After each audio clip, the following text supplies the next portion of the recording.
ನಾನು ಬಡತನದಿಂದ ಬಂದಿದ್ದೀನಿ. ಹ್ಮ್. ಜನಸಾಮಾನ್ಯರ ಕಷ್ಟಗಳು ನನಗೆ ಗೊತ್ತಿದೆ. ಓಕೆ. ಹಾಗಾಗಿ ನಾನು ಪ್ರತಿಯೊಂದು ಬಲ್ಲೆ. ಹ್ಮ್. ಬಡತನ ಭಾಳ ಕೆಟ್ಟದ್ದು. ಹ್ಮ್. ಹ್ಮ್. ಕೂಲಿ ಮಾಡ್ತಕ್ಕಂಥವ್ರ ಬಡತನ ಹಾ. ಶ್ರೀಮಂತರಕ್ಕಿಂತ ಭಾಳ ಕೆಟ್ಟದಾಗಿ ಜೀವನ ಮಾಡ್ತಾ ಇರ್ತಾರೆ. ಕರೆಕ್ಟ್. ನಾನು ಅದೆಲ್ಲವನ್ನು ಮಿಡಿಯುವಂಥ ಮನುಷ್ಯ. ನನ್ನದೇ ಆದಂಥ ಪರಿಕಲ್ಪನೆ ಇದೆ. 224 ವಿಧಾನಸಭಾ ಕ್ಷೇತ್ರಗಳಲ್ಲಿ ನಮ್ಮ ದಕ್ಷಿಣ ಕ್ಷೇತ್ರ ಜನತೆ ಆಶೀರ್ವಾದ ಮಾಡೇ ಮಾಡ್ತಾರೆ. 224 ಕ್ಷೇತ್ರದಲ್ಲಿ ಮಾದರಿ ಕ್ಷೇತ್ರವನ್ನಾಗಿ ಮಾಡೇ ಮಾಡ್ತೀನಿ. ಅದರಲ್ಲಿ ಎರಡನೇ ಮಾತಿಲ್ಲ. ಬಡವರ ಪರವಾಗಿ ಕೆಲಸ ಮಾಡಲಿಕ್ಕೆ ಧ್ವನಿಯಾಗಿರ್ತೀನಿ ಅಂತ ಹೇಳಿಕ್ಕೆ ಬಯಸ್ತೇನೆ. ಓಕೆ ಸರ್, ಒಂದು ಪ್ರಶ್ನೆ ನನಗೆ ಬಹಳ ಖುಷಿಯಾಗಿದ್ದೇನು ಅಂತಂದರೆ, ಬೆಳಿಗ್ಗೆ ಬೈಕ್ ಎತ್ಕೊಂಡು ಅಂತ ಹೋಗ್ಬಿಟ್ರಿ ದೇವರಿಗೆ ಹಾಲೆರಿಬೇಕು ಅಂತ ಹೇಳಿ. ಇನ್ಫ್ಯಾಕ್ಟ್ ಕೋಟಾ ಶ್ರೀನಿವಾಸ್ ಪೂಜಾರಿ ಅವ್ರಿಗೆ ನಾನು ಹೇಳ್ತಿದ್ದೆ, ಅವರೊಬ್ಬರೇ ಅಂತ ಅನ್ನಿಸ್ತಿತ್ತು ನನಗೆ. ಲೈಕ್ ಹಿಂದೆ ತುಂಬ ಜಂಗುಳಿನ ಇಟ್ಕೊಂಡು ಓಡಾಡುವಂಥ ರಾಜಕಾರಣಿ ಇಲ್ಲ ಅನ್ನೋದು. ಬಟ್ ನೀವು ಕೂಡ ಅದನ್ನು ಸಾಬೀತು ಮಾಡುವಂಥ ಪ್ರಯತ್ನವನ್ನು ಮಾಡ್ತಿದ್ದೀರಾ ಹೇಗೆ ಅಂತ? ನಾನು ಕಾಮನ್ ಮ್ಯಾನ್ ಇದ್ದಂಗೆ. ಓಕೆ. ಯಾಕಂತ ಹೇಳಿದರೆ ಭಾಳ ಚಿಕ್ಕವರಲ್ಲಿ ಚಿಕ್ಕವನು, ದೊಡ್ಡವರಲ್ಲಿ ಚಿಕ್ಕವನಾಗಿ ಬೆರೆಯುವಂಥ ಒಬ್ಬ ಮನುಷ್ಯ. ಯಾಕಂತ ಹೇಳಿದರೆ ನಾನು ಬೆಳೆದಿರೋದು ಈ ರೀತಿ, ನನ್ನ ತಂದೆ ತಾಯಿ ಬೆಳೆಸಿರೋದು ಇದೇ ರೀತಿ. ಹೀಗೆ ಇದ್ದೀನಿ, ಮುಂದೆ ಹೀಗೆ ಇರ್ತೀನಿ. ಯಾವುದೇ ದೊಡ್ಡ ಹುದ್ದೆ ಬಂದ್ರೂ ಇದೇ ಸಾಮಾನ್ಯ ಕಾರ್ಯಕರ್ತನಾಗಿ, ಸಾಮಾನ್ಯ ಜನತೆ ಒಬ್ಬ ಮನುಷ್ಯನಾಗಿ ಜೊತೆಗೂಡಿ ಹೋಗ್ತೀನಿ.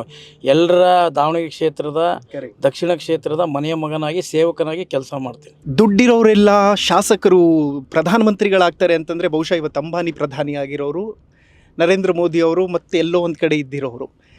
ಹಣವೇ ಎಲ್ಲವೂ ಅಲ್ಲ ಅನ್ನುವಂಥದ್ದನ್ನು ಈ ದೇಶದ ಜನ ಸಾರಿ ಸಾರಿ ಹೇಳಿದ್ದಾರೆ. ಮತ್ತು ಕುಟುಂಬ ರಾಜಕಾರಣವನ್ನು ರಿಜೆಕ್ಟ್ ಮಾಡಿರುವಂಥ ಉದಾಹರಣೆಗಳು ನಮ್ಮ ಮುಂದೆ ಬಹಳಷ್ಟಿದೆ. ಏನನ್ಸುತ್ತೆ ಸರ್, ಈ ಹಣಬಲದಿಂದ ನಾವು ಗೆದ್ದು ಬಿಡ್ತೀವಿ, ನಮ್ಮ ಹತ್ರ ಅದ್ದಿದೆ ಇದ್ದಿದೆ ಅನ್ನುವಂಥವ್ರ ಬಗ್ಗೆ? ಸರ್, ಹಣವಂತರೇ ಮಾಡೋದಾಗಿದ್ದರೆ ಅಂಬಾನಿಯವರು ಪ್ರಧಾನಮಂತ್ರಿ ಆಗ್ತಿದ್ರು, ಶ್ರೀಮಂತರು ಎಲ್ಲರೂ ಕೂಡ ರಾಜಕೀಯಕ್ಕೆ ಬರ್ತಾಯಿದ್ರು. ಆ ರೀತಿ ಯಾವುದೇ ಪ್ರಜಾಪ್ರಭುತ್ವ ವ್ಯವಸ್ಥೆಯಲ್ಲಿ ಕಟ್ಟ ಕಡೆ ಮನುಷ್ಯ ಕೂಡ ಇವತ್ತು ಆಡಳಿತ ವ್ಯವಸ್ಥೆಯನ್ನು ಹಿಡಿಯಬಲ್ಲ ಅನ್ನುವಂಥದ್ದನ್ನು ಭಾರತ ದೇಶ ತೋರಿಸ್ಕೊಟ್ಟಿದೆ. ಶ್ರೀಮಂತರು ದುಡ್ಡಿದ್ರೆ ಎಲ್ಲವನ್ನ ಮಾಡ್ತೀವಿ ಅಂತಕ್ಕಂಥದ್ದು ಅವ್ರ ಭ್ರಮೆ. ಯಾರೇ ಇವತ್ತು ಇವತ್ತು ನಂದು ಚುನಾವಣೆ, ಉಪಚುನಾವಣೆ, ಬಡವ ಮತ್ತು ಬಲ್ಲಿದನ ಮಧ್ಯೆ ಚುನಾವಣೆ ನಡೀತಾ ಇದೆ. ಮತ್ತು ಬಡವ ನಮ್ಮ ತಂದೆ ಅಮಲಿ ಮಾಡ್ತಾಯಿದ್ರು. ನಮ್ಮ ತಂದೆ ದುಡಿದು ಇವತ್ತು ಒಂದು ಮಟ್ಟಕ್ಕೆ ನಮ್ಮನ್ನೆಲ್ಲ ಬೆಳೆಸಿ ಎಲ್ಲವನ್ನ ಮಾಡಿದ್ದಾರೆ. ಇವತ್ತು ನನ್ನ ತಂದೆ ಆದರ್ಶವನ್ನು ಇಟ್ಕೊಂಡು ಬಡವರ ಪರವಾಗಿ ಕೆಲಸ ಮಾಡಬೇಕು ಅಂತಕ್ಕಂಥ ಇದೆ. ಯಾರೇ ಒಬ್ಬ ಶ್ರೀಮಂತರಿಂದ ಉದ್ಧಾರ ಆಗುತ್ತೆ ಅಲ್ಲ, ಯಾವಾಗಲೂ ಶ್ರೀಮಂತರ ಕೈಯಲ್ಲಿ ಅಧಿಕಾರ ಸಿಗಬಾರ್ದು, ರಾಜಕೀಯ ಹೋಗಬಾರ್ದು.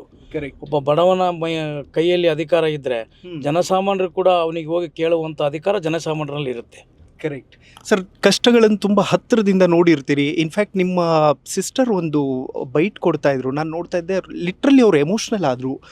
ಅಂದರೆ ಅವರಿಗೆ ಒಂದು ಕ್ಷಣ ತಾನು ಪಟ್ಟಂತಹ ಕಷ್ಟ, ತನ್ನ ಸಹೋದರ ಪಟ್ಟಂತಹ ಕಷ್ಟ ಕಣ್ಮುಂದೆ ಕಟ್ಟಿಟ್ಟಂಗಿತ್ತು ಅನಿಸುತ್ತೆ ಅಂತ. ಜೀವನದಲ್ಲಿ ಮಾಡಲೇಬೇಕಲ್ಲ ಎಲ್ಲದನ್ನು.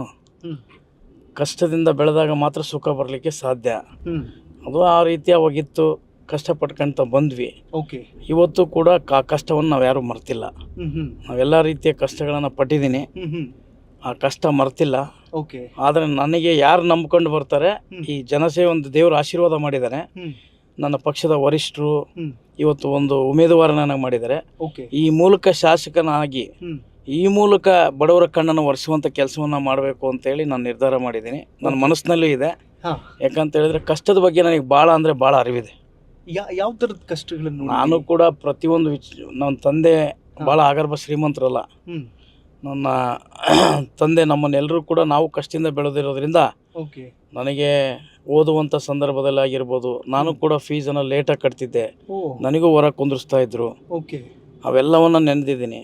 ಇಂಜಿನಿಯರಿಂಗ್ ಓದುವಂಥ ಸಂದರ್ಭದಲ್ಲಿ ಫೀಸನ್ನು ಲಾಸ್ಟ್ ಡೇಟಿಗೆ ಕಟ್ತಿದ್ವಿ. ಎಕ್ಸಾಮ್ ನಾಳೆ ಹಾಲ್ ಟಿಕೆಟ್ ಕೊಡ್ತಾರೆ ಅಂದರೆ ಅವತ್ತು. ಆಮೇಲೆ ನಾನು ತದನಂತರ ನಾನು ಕೃಷಿ ಜೀವನ, ನಮ್ಮ ತಂದೆ ಹೊಲ ಮಾಡಿರ್ತಕ್ಕಂಥ ಕೃಷಿ ಜೀವನಕ್ಕೆ ಹೋಗಿದ್ದೆ. ಕೃಷಿ ಜೀವನ ಮಾಡುವಂಥ ಸಂದರ್ಭದಲ್ಲಿ ಮಾಡುವಂಥ ಸಂದರ್ಭದಲ್ಲಿ ಗಾಡಿಗೆ ಪೆಟ್ರೋಲಿಗೂ ಸಹ ದುಡ್ಡು ಇರ್ತಾ ಇರಲಿಲ್ಲ. ನಾನು ಅವರು ಇವ್ರ ಹತ್ರ ಕೇಳಿ ಹಾಕ್ಸ್ಕೊಂಡು ಹೋಗಿದ್ದೆ. ಆದರೆ ದೇವರು ಎಲ್ಲೋ ಕೈ ಹಿಡ್ದ ಇವತ್ತು ದೇವರ ಆಶೀರ್ವಾದದಿಂದ ಹೀಗಿದೆ.